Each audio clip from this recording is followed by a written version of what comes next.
ನಮಸ್ಕಾರ ಪ್ರೇಕ್ಷಕರೇ, twin city guide news ಚಾನಲ್ಗೆ ಸ್ವಾಗತ.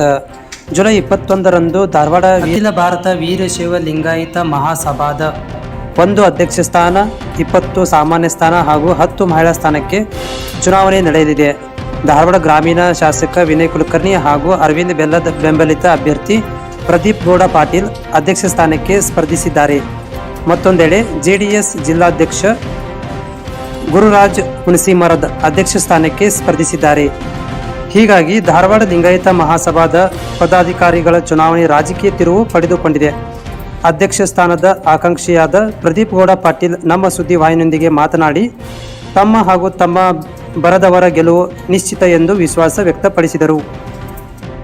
ಅಲ್ಲದೆ ತಾವು ಗೆದ್ದು ಬಂದರೆ ತಮ್ಮ ಸಮಾಜಕ್ಕೆ ಯಾವ ಕೊಡುಗೆಗಳನ್ನು ಸವಲತ್ತುಗಳನ್ನು ಒದಗಿಸಲು ಪ್ರಯತ್ನಿಸುತ್ತೇವೆ ಎಂಬುದನ್ನು ವಿವರವಾಗಿ ನಮ್ಮ ಸುದ್ದಿ ವಾಹಿನಿಗೆ ತಿಳಿಸಿದರು. ಅವರ ಜೊತೆ ನಿಂಗಪ್ಪ ಸಪೂರಿ, ಪ್ರಕಾಶ್ ಬಾವಿಕಟ್ಟಿ ವಕೀಲರು ಉಪಸ್ಥಿತರಿದ್ದರು. ಕುತೂಹಲ ಕೆರಳಿಸಿರುವ ಮೋಸ್ಟ್ಲಿ ಇನ್ನೊಂದು ವಿಧಾನಸಭಾ ಕ್ಷೇತ್ರನೇ ಅಂತ ಇದ್ದಾರೆ ಸಾರ್ವಜನಿಕರು. ಅಖಿಲ ಭಾರತ ವೀರಶೈವ ಮಹಾಸಭಾದ ಧಾರವಾಡ ಜಿಲ್ಲಾ ಘಟಕದ ಒಂದು ಈಗ ಚುನಾವಣೆ ಕಾವು ತೀವ್ರವಾಗಿ ಪಡೆದ ಕಾವು ಏರ್ತಾನೆ ಇದೆ. ಒಂದೆಡೆ ಪ್ರದೀಪ್ ಗೌಡ ಪಾಟೀಲರು ಒಂದು ಬಣ ಆದರೆ ಇನ್ನೊಂದೆಡೆ ಗುರುರಾಜ್ ಹುಣಸಿ ಅವರ ಬಣ ಇನ್ನೊಂದೆಡೆ ಸಿದ್ದಪ್ಪ ಕಂಬಾರ್ ಅವ್ರ ಬಣ ಇನ್ನೊಂದೆಡೆ. ಈಗ ನಾವು ಸಾರ್ವಜನಿಕರಲ್ಲಿ ನೇರವಾಗಿ ಪ್ರಶ್ನೆ ಕೇಳಿದ್ದೀವಿ, ನಮ್ಮ ಚಾನಲ್ ಕೂಡ ಸರ್ವೆ ಮಾಡಿದ್ದೀವಿ. ಪ್ರದೀಪ್ ಗೌಡರು ಗೆಲ್ಲೋದು 100ಕ್ಕೆ 100 ಅಂತ ಹೇಳ್ತಾ ಇದ್ದಾರೆ.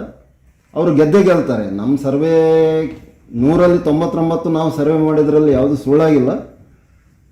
ಈ ಅಖಿಲ ಭಾರತ ವೀರಶೈವ ಮಹಾಸಭಾ ಧಾರವಾಡ ಜಿಲ್ಲಾ ಘಟಕದಿಂದ 100ಕ್ಕೆ 100 ಪ್ರದೀಪ್ ಗೌಡರು ಗೆಲ್ಲೋದಂತೂ ಈಗಾಗಲೇ ಅವ್ರ ಕಾರ್ಯಕರ್ತರು ಕೆಲವೆಡೆ ಸಿಹಿಗೂ ಕೂಡ ಹಂಚಿಕೊಂಡಿದ್ದಾರೆ. ನಾನು ಹೇಳ್ತೀನಿ ಯಾವ್ಯಾವ ಕ್ಷೇತ್ರಗಳಲ್ಲಿ ಯಾವ್ಯಾವ ವಾರ್ಡ್ಗಳಲ್ಲಿ ಅವರು ವಿಜಯೋತ್ಸವ ಮಾಡಿದ್ದಾರೆ ಅಂತ. ಈ ಹಿಂದೆಯೂ ಕೂಡ ನಾನು ಹೇಳಿದ್ದೆ ಕರ್ನಾಟಕದಲ್ಲಿ ಆಡಳಿತ ಬರುತ್ತೆ ಅಂತಲೂ ಕೂಡ ಸರ್ವೆ ಮಾಡಿತ್ತು, ಅದರಂತೆ ಆಗಿದೆ. ಈಗ ನೋಡಿ, ನಾವು ನೇರವಾಗಿ ಪ್ರದೀಪ್ ಗೌಡ್ರ ಜೊತೆನೇ ನಾವು ಈಗ ನೇರವಾಗಿ ಸಂದರ್ಶನ ಮಾಡ್ತಾ ಇದ್ದೀವಿ. ಪ್ರದೀಪ್ ಗೌಡ್ ಸರ್, ತಾವು ತಮ್ಮ ಬಣ ಆರಿಸಿ ಬಂದ ನಂತರ ಮೊದಲದಾಗಿ ಮಾಡೋ ಕೆಲಸ ಯಾವುದು? ನಾವು ವೀರಶೈವ ಲಿಂಗಾಯತ ವಿದ್ಯಾರ್ಥಿನಿಯರ ವಸತಿ ನಿಲಯಗಳ ಬಗ್ಗೆ ಸ್ಥಾಪನೆ ಬಗ್ಗೆ ನಾವು ಮೊದಲೇ ನಂಬ್ಕೊಂಡು, ಯಾಕಂದರೆ ನಮ್ಮ ಭಾರತದಲ್ಲಿ ಲಿಂಗಾಯತ ವಿದ್ಯಾರ್ಥಿನಿಯರಿಗೆ ಹಾಸ್ಟೆಲ್ ಫೆಸಿಲಿಟಿ ಕಡಿಮೆ ಇದೆ. ಅದಕ್ಕೆ ನಮ್ಮ ವೀರಶೈವ ಮಹಾಸಭಾದಿಂದ ಇದೊಂದು ಹಾಸ್ಟೆಲ್ ಮಾಡಬೇಕಂತ ನಮ್ಮದು ಉದ್ದೇಶ ಇದೆ. ಆಮೇಲೆ ಸರ್ ಮತ್ತೇನು ಮಾಡ್ಬೇಕಂತ ಮಾಡಿದ್ರೆ ಧರ್ಮ ಜಾಗೃತಿಗೋಸ್ಕರ ಕಾಲಕ್ಕೆ ಶಿವಾನುಭವ ಗೋಷ್ಠಿ ಏರ್ಪಡಿಸುವುದು, ಗ್ರಾಮ ಮಟ್ಟದಿಂದ ಜಿಲ್ಲಾ ಕೇಂದ್ರದವರೆಗೆ ಧಾರ್ಮಿಕ ಸಂಸ್ಕಾರಗಳ ತರಬೇತಿಯನ್ನು ಹಾಗೂ ಶಿಬಿರ ಏರ್ಪಡಿಸುವುದು, ತನ್ಮೂಲಕ ವಿಶೇಷವಾಗಿ ಮಕ್ಕಳಲ್ಲಿ ಮತ್ತು ಯುವಕರಲ್ಲಿ ಧರ್ಮ ಜಾಗೃತಿ ಮೂಡಿಸುವುದು, ಶುದ್ಧವಾದ ಇಷ್ಟಲಿಂಗ ಮತ್ತು ವಿಭೂತಿ ತಯಾರಿಸಿ ಸಕಾಲಕ್ಕೆ ಎಲ್ಲರಿಗೂ ಲಭಿಸುವಂತೆ ಪ್ರಯತ್ನಿಸುವುದು, ಸ್ಪರ್ಧಾತ್ಮಕ ಪರೀಕ್ಷೆಗಳಿಗೆ ಸಿದ್ಧಗೊಳಿಸಲು ನಮ್ಮ ಸಮಾಜ ಯುವಕ ಯುವತಿಯರಿಗೆ ಉಚಿತ ಕಾರ್ಯಾಗಾರ ಏರ್ಪಡಿಸುವುದು, ಸಮುದಾಯದ ಯುವಕ ಯುವತಿಯರಿಗೆ ನಿಯಮಿತವಾಗಿ ಉದ್ಯೋಗ ಮೇಳ ಸಂಘಟಿಸುವುದು ಮತ್ತು ಸ್ವಯಂ ಉದ್ಯೋಗ ತರಬೇತಿ ಕಾರ್ಯಾಗಾರ ನಡೆಸುವುದು, ಹಾಗೂ ಕಾಲಕ್ಕೆ ವೀರಶೈವ ವಧುವರರ ಸಮಾವೇಶ ಏರ್ಪಡಿಸುವುದು. ಕೊನೆಯದಾಗಿ ಸಮಾಜದ ಯುವಕ ಯುವತಿಯರಿಗೆ ಉನ್ನತ ಶಿಕ್ಷಣಕ್ಕಾಗಿ ಶಿಷ್ಯ ಕ್ಷೇತ್ರ ನೀಡುವುದು.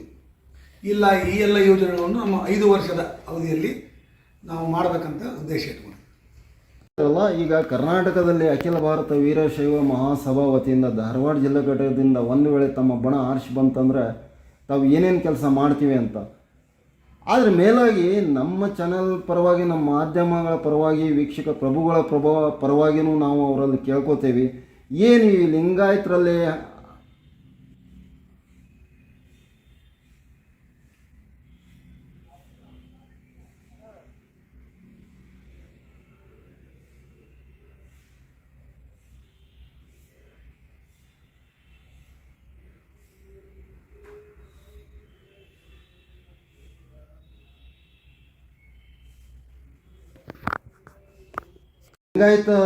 ಲಿಂಗಾಯತರಾಗಲಿ ಅಥವಾ ವೀರಶೈವ ಎರಡೂ ಒಂದೇ ಅಂತ ನಾವು ಒಟ್ಟಾಗಿ ಕರ್ಕೊಂಡು ಹೋಗ್ತಾ ಇದ್ದಾರೆ. ಆದರೂ ಕೆಲ ಪಂಗಡಗಳು ಇನ್ನೂ ಇದರಿಂದ ಹೊರಗಡೆನೇ ಇದ್ದಾವೆ. ಅವುಗಳನ್ನು ನೀವು ಒಗ್ಗಟ್ಟಾಗಿ ಕರ್ಕೊಂಡು ಬಂದು ನಮ್ಮ ಒಂದು ಅಖಿಲ ಭಾರತ ವೀರಶೈವ ಮಹಾಸಭಾದೊಳಗನೆ ಒಂದು ಏಕೀಕೃತಗೊಳಿಸಬೇಕಂತ ನಿಮಗೇನಾದ್ರು ಮಾಡಬೇಕು ಸರ್. ಎಲ್ಲ ಒಂದಾಗಬೇಕು, ಎಲ್ಲ ಪಂಗಡಗಳು ಎಲ್ಲ ಒಂದಾಗಿ ಲಿಂಗಾಯತ ಅಂತ ಆಗಬೇಕು. ಇತ್ತೀಚೆಗೆ ವಕೀಲರಾದಂಥ ಬಾವಿಕಟ್ಟಿ ಅವರು ಸರ್ ಜಾಯ್ನ್ ಆಗಿದ್ದಾರೆ. ನಾವು ಅವ್ರನ್ನ ಈಗ ನೇರವಾಗಿ ಮಾತಾಡ್ಸೋಣ. ಸರ್ ಬಾವಿಕಟ್ಟಿ ಸರ್ ನಿಮ್ಮ ಈ ಪ್ರದೀಪ್ ಗೌಡ್ರ ಬಣ ಗೆಲ್ಲೋದು ಎಷ್ಟು ಸತ್ಯ?